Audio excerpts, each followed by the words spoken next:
Abhay Charanaravinda Bhaktivedanta Swami was an Indian Gaudiya Vaishnava guru who founded ISKCON, commonly known as the Hare Krishna movement.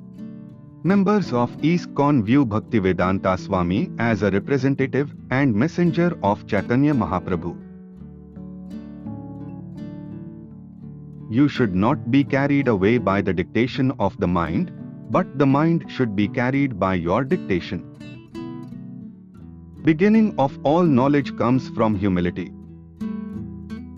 If you sell diamonds, you cannot expect to have many customers. But a diamond is a diamond even if there are no customers. A tree full of ripened fruits bows down naturally because of the weight of the fruits and its willingness to make its fruits accessible to others. Humility means that one should not be anxious to have the satisfaction of being honored by others. One should not be happy or distressed over desirables and undesirables, knowing that such feelings are just created by the mind.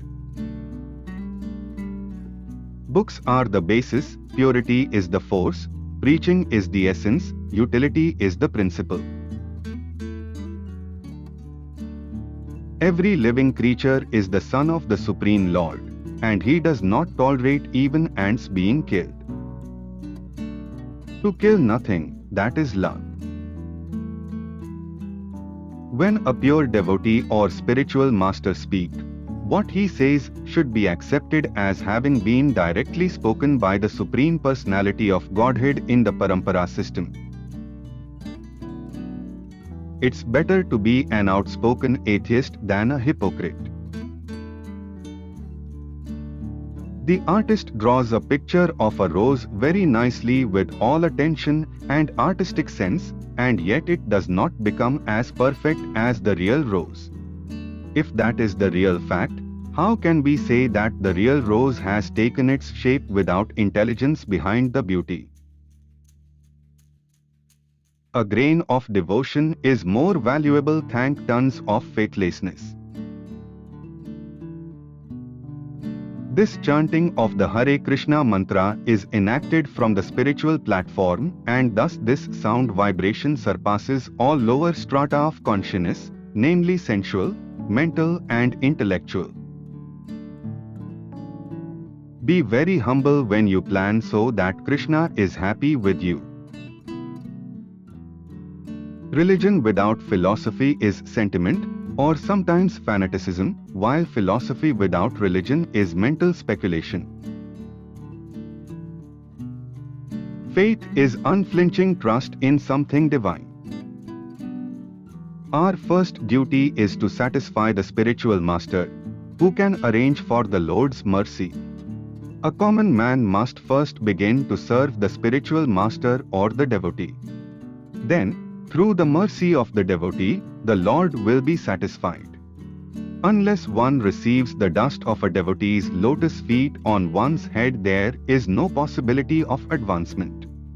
Unless one approaches a pure devotee, he cannot understand the Supreme Personality of Godhead. Anyone who is steady in his determination for the advanced stage of spiritual realization and can equally tolerate the onslaughts of distress and happiness is certainly a person eligible for liberation. There is a word Christos in the Greek dictionary, and this word is supposed to be borrowed from the Sanskrit word Krishna, and Christ is derived from Christos. First birth is from your parents, but real birth, real life, begins when one accepts a bona fide spiritual master and renders service unto him. Then the path is open for going back to home, back to Godhead, to live eternally in full knowledge and full bliss and in association with the Supreme Personality of Godhead Himself, Lord Krishna. The highest summit of spiritual perfection is knowledge of the Supreme Personality of Godhead. The holy name of Krishna has extraordinary spiritual potency because the name of God is non-different from God Himself. Indulgence in animal killing for the taste of the tongue is the grossest kind of ignorance.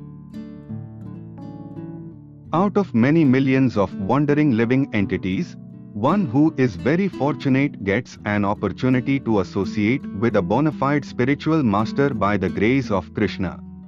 By the mercy of both Krishna and the spiritual masters, such a person receives the seed of the creeper of devotional service. Christ means Krishna, love of Godhead, who has his face anointed with tilak.